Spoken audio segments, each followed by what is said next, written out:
Muchas gracias por venir, Alejandro. Un honor conocerte y charlar con vos por primera vez. Del mismo modo. Muy contento de estar aquí.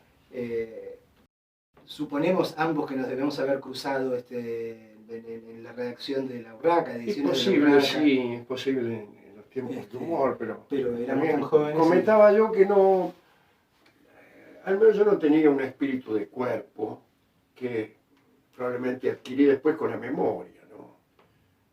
Al recordar la época de humor, uno se siente partícipe, en mi caso en una medida muy pequeña, de una especie de gesta.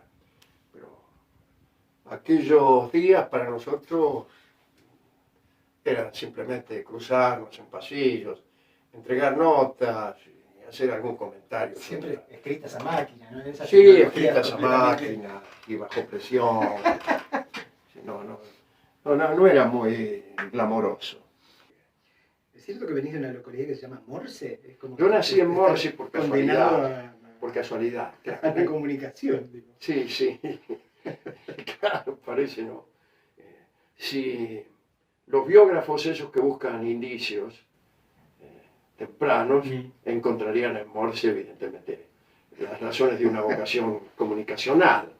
En casa había muchos libros, desordenados libros, casi es imposible hablar de una biblioteca, porque eran libros que iban y venían, provenían de préstamos y devoluciones, andaban tirados por ahí, y mi madre, mi abuela, mi padre, mis tías, todos leían, y yo jugaba con los libros y supongo que en algún momento se me había ocurrido leerlos. Y eso significa que se amplían los horizontes, eso solo significa, no es que uno por leer libros sea mejor, todos conocemos la vieja charla que dice, he conocido en mi vida muchos hombres que no habían leído nunca un libro y que sin embargo, etc. Habría que preguntarse si no hubieran sido todavía mejores si hubieran leído un libro. El mundo del libro evidentemente abre puertas, nos agranda los horizontes y ahí puede ser que yo haya concebido la idea de hacer cosas relacionadas con la escritura, con el pensamiento, con la radio y eventualmente con la música, ¿no? Alguien que tiene, como creo que tenés una relación amorosa con las palabras y con el lenguaje, digo, ¿cómo vivís o cómo malvivís esa sensación de la que resulta inescapable, digo, cuando uno se da cuenta de que las palabras parecen haber perdido todo valor o que son utilizadas a un significado? Que son un instrumento de engaño, evidentemente, ¿no? Sí, eso es una gran decepción y produce mucho temor. Por ejemplo, el siguiente fenómeno. Antes de que ocurra algo, estamos calculando cómo será relatado. El ejemplo que se me ocurre son las elecciones, las últimas elecciones del paso, ¿no? Entonces calculamos, bueno, no era solo cómo iba a salir la elección, sino cómo la iban a presentar una vez tenido los resultados. Entonces calculábamos, bueno, si se produce una diferencia de 4 puntos, lo van a notar como un triunfo. Entonces no era una preocupación por los hechos verdaderamente, sino por las palabras que se iban a utilizar para el relato de esos hechos. A veces sucede que los hechos son tan fuertes y tan incontrastables que no hay palabras para disimularlos. Creímos cuando vimos la diferencia del 15%. La respuesta es que no, que aún para esa contundencia de los hechos hay también, si uno está suficientemente demente, palabras para referirlo. Pero en última instancia lo que sucede es una gran angustia. Cualquier cosa puede ser relatada de cualquier manera. Eso produce no solamente la angustia de no saber en qué mundo vivimos, sino el miedo. El miedo a que aún nuestras más nobles, los más nobles intentos puedan ser relatados si hay la suficiente mala fe, la suficiente destreza, como si fueran canalladas.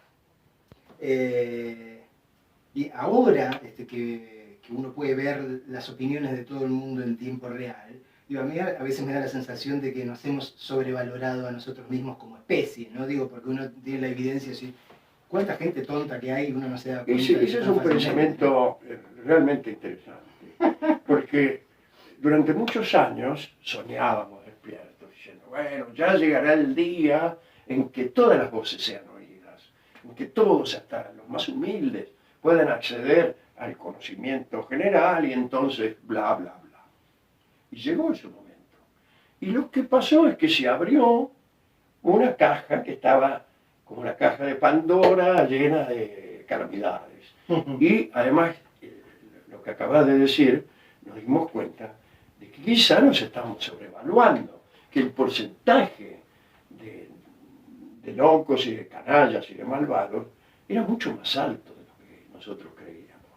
Hasta el punto de que las personas ecuánimes y bien intencionadas aparecían como una minoría, ¿no?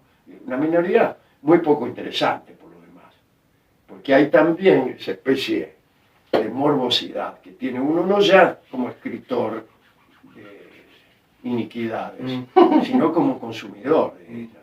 Nos interesa mucho más, cuando uno a golpe de vista examina el menú de los medios, nos interesa mucho más lo escandaloso que lo noble. Alejandro, no debe haber ninguno de nosotros que no haya puteado alguna vez contra los mosquitos, porque verdaderamente son bichos muy molestos. Y aún así uno cuando razona piensa que deben tener alguna función en el equilibrio ecológico. Por algo están, por algo sobreviven y alguna función positiva te deben cumplir. Todos maldecimos la estupidez de la que somos víctimas a diario, pero uno a veces se pregunta o se plantea si la estupidez no tendrá algún lugar en la economía del universo también, ¿no? Digo, vos se te Sí, también eso es sobrevaluar al universo, quizá, pensando que tiene que ser algo razonable. Los datos que uno va recibiendo contribuyen a desengañarlo al respecto, ¿no? Uno cree, quizá ilusionado por las obras artísticas, que debe haber algo de simétrico en los destinos, y que así como el mosquito debe tener en la economía celeste alguna importancia, hasta los mínimos hechos que hacemos deben tener su explicación y en cualquier caso su contrapartida, su respuesta, su recompensa o su castigo. Y resulta que no, las cosas suelen ocurrir como parece creer Woody Allen, ¿no? De un modo desordenado y todavía más aterrador. Esa desorganización del mal es más aterradora que un mal organizado.